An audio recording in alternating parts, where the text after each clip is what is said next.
Well, with just 5 weeks left in the Iowa State legislative session, school districts across the state are still unsure how much state funding they'll receive ahead of this next school year. And that was a huge topic of conversation this morning at the Sioux City Community School District's monthly legislative forum.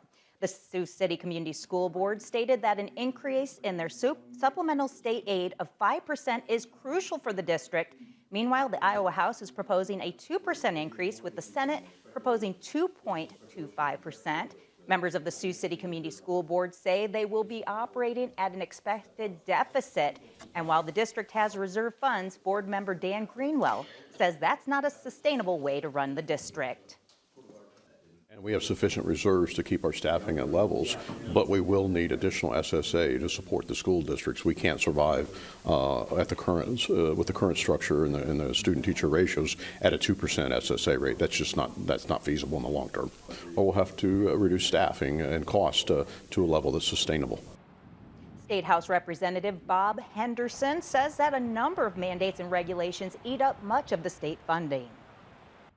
You know, for example, $10 of federal funding comes down to maybe $1 to the classroom. That's not good.